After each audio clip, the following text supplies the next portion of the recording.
নমস্কার, কেমন আছেন সবাই?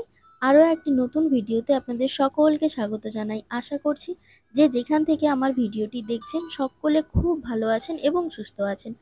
আজ হচ্ছে চৈত্র সংক্রান্তি। চৈত্র সংক্রান্তিতে পূর্বপুরুষদের উদ্দেশ্যে জলে ভাত দেওয়ার একটি বিশেষ নিয়ম রয়েছে। আমি এর ছোট্ট একটি ভিডিও আপনাদের সাথে ইতিমধ্যেই শেয়ার করেছি, তবে এর যে লং ভিডিওটি সেটা আপনাদের সাথে শেয়ার করতে পারিনি বিশেষ কারণবশত। তবে আমি পরে চেষ্টা করেছি সেটাকে আপনাদের সামনে তুলে ধরার। তো এই নিয়মটি হচ্ছে পূর্বপুরুষদের শ্রদ্ধা জ্ঞাপন এবং আত্মার শান্তি কামনার জন্য করা হয়ে থাকে, এবং চৈত্র সংক্রান্তির দিন এটি করা হয়ে থাকে কারণ এটি হচ্ছে বিদায়ী বাংলা সনের শেষ দিন এবং পহেলা বৈশাখের আগের দিন। এবং এই সময়টা বলা হয়, মানে চৈত্র মাসের শেষ যেহেতু, এই সময়টা বসন্তেরও শেষ এবং গ্রীষ্মের শুরু। আর এই সময় ঋতু পরিবর্তন হয় এবং তার জন্য অনেক রোগ ব্যাধি, চামড়ার রোগ, তারপর শরীর খারাপ তো বিভিন্ন রকমের লেগেই থাকে। জ্বর জ্বালা থেকে শুরু করে ঠান্ডা লাগা, তারপর গায়ের বিভিন্ন রকম ফুসকুড়ি, ব্রণ ইত্যাদি রকমের রোগ জ্বালা হয়ে থাকে। এই সময় তেতো খাওয়ার কথাও বলা হয়ে থাকে, তাই একটু তেঁতোর ডাল বা টক ডাল এই জাতীয় জিনিসগুলোও খেতে বলা হয়ে থাকে। এবং সবথেকে গুরুত্বপূর্ণ যে বিষয়টি সেটি হলো, এটাকে বলা হয়ে থাকে চৈত্র সংক্রান্তির সাথে সাথে ছাতু সংক্রান্তিও। তার কারণ এই সময়টা ছাতু খেতে বলা হয়ে থাকে। চৈত্র সংক্রান্তির দিন স্নান সেরে নাকি সকালে যে জলখাবারটা খাওয়া হবে সেটা নাকি ছাতু খেলে খুব ভালো হয়।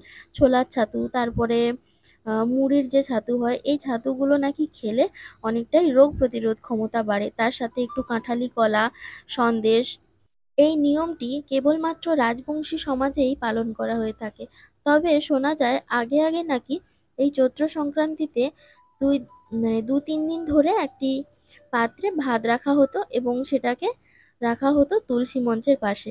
এবং সেই তুলসী মঞ্চের পাশে ওই ভাতটাতে দুরাত্রি এবং দুদিন ধরে তাতে জল বদলানো হতো। তারপরে জল বদলানোর পরে তৃতীয় দিনে ওই ভাতটিকে নিয়ে গিয়ে এবার রাখা হতো, মানে ওই ভাতের পাত্রটিকে নিয়ে গিয়ে রাখা হতো একটি কি থানসিরি ঠাকুরের সাথে। তাহলে ওই জলটিকে নাকি মানে একটা রোগ প্রতিরোধের টোটকা হিসেবে ব্যবহার করা হতো, এবং সেই জলটাকে বলা হয়ে থাকে কান্দির জল। সেই কান্দির জল নাকি সবাইয়ের গায়ে ছিটালে রোগ প্রতিরোধ ক্ষমতা বাড়ে। তো যাই হোক, আর নাকি অনেক রকম রোগও সেরে যায়। তো যাই হোক, তো এখন এই নিয়মটি করা হয়ে থাকে, জলে এই ভাতকে দিয়ে দেওয়া হয়। সেইভাবে আগের মতো নাকি নিয়মটা করা হয় না। তবে শোনা কথা, আমার ঠাকুমা বলে থাকে যে ঠাকুমার বাপের বাড়ির ওই দিকটাতে নাকি মানুষকে যেরকম করে খেতে দেওয়া হয়, আসন পেতে সুন্দরভাবে থালায় করেই ভাত পরিবেশন করা হয়ে থাকে। তারপরে সেই রুম থেকে তারা বেরিয়ে যায় দরজা বন্ধ করে দিয়ে। তারপরে কিছুক্ষণ পরে ফেরত এসে তারা আবার নিজেরাই ভাতটা খেয়ে ফেলে। আমার বাপের বাড়ির এইদিকে নিয়ম রয়েছে, ভাতকে এভাবে থালাতে করে সুন্দরভাবে কলাপাতার মধ্যে দিয়ে সাজিয়ে দিয়ে এবার জলের মধ্যে দিয়ে দিতে হয়। তো যেখানে যেরকম নিয়ম, আমাদেরও খাবারগুলোকে সুন্দরভাবে সাজানো হয়ে গেছে। এইবার আস্তে আস্তে করে নিয়ে যাওয়া হবে। আজকে আমাদের অনেক রকমের ভাজা হয়েছে, ডাল হয়েছে, একটা চচ্চড়ি হয়েছে এবং কাতলা মাছের ঝাল হয়েছে, এবং একটু আমের চাটনি হয়েছে। আর মা ঠাকুমা এই সময়টা, মানে এই চৈত্র মাসে কোনো আম খায় না। আমের যাই কিছু রেসিপি হয়ে থাক না কেন, মা এবং ঠাকুমা খায় না যতদিন না পর্যন্ত এরকম, মানে চৈত্র সংক্রান্তিতে জলে ভাত যতক্ষণ না পর্যন্ত দেওয়া হয়। তো তারপর মা এবং ঠাকুমা আম খাওয়া শুরু করে।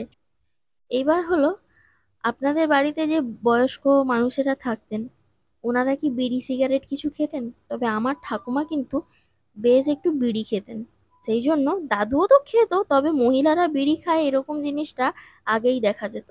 এখন সেরকম হয়তো থাকে না নাকি জানি না, তবে আমার ঠাকুমা খেত। সেই জন্য আমার ঠাকুমার জন্য আর দাদুর জন্য দুটো বিড়ি সাজিয়ে দেওয়া হয়েছে।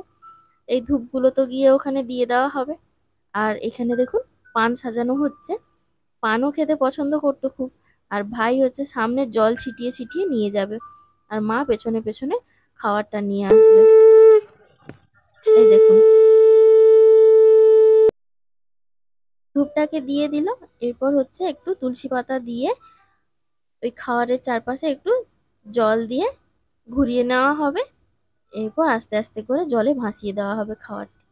আজকের ভিডিওটি তবে এই পর্যন্ত।